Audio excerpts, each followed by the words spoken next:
Hello বন্ধুরা, কেমন আছো তোমরা সবাই? আশা করি সবাই ভালো আছো। আমিও আল্লাহর রহমতে ভালো আছি।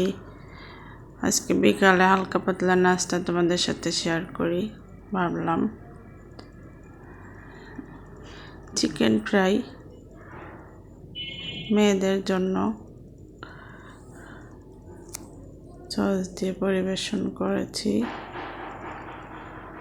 মেয়েরা খাচ্ছে, দেখো আমার দুটো মেয়ে, বড় মেয়ে আর ছোট মেয়ে খাচ্ছে, দুষ্টামি করে আর খায়, বুঝছেন। তরমুজটা কেটে দিলে খেতে চায় না, এই জন্য তরমুজের জুস বানিয়ে দেব,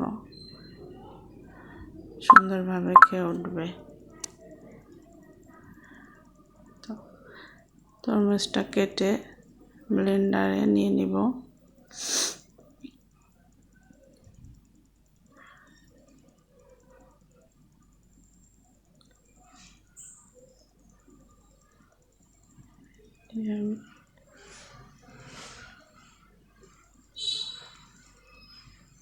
অনেক বাচ্চারাই খেতে চায় না, তরমুজ কেটে দিলে অর্ধেকটা খায়, অর্ধেক ফেলে দেয়।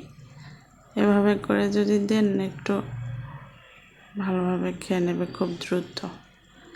আমি একটু পুদিনা পাতা দিব, একটু ধনিয়া পাতা দিব, একটু বিট লবণ দিব, 1 চামচ বিট লবণ দিব,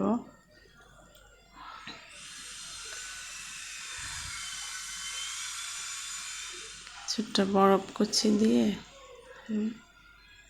দিব। ও একটু লেবুর রসটা দিবেন, তাহলে খেতে দুর্দান্ত স্বাদ হবে।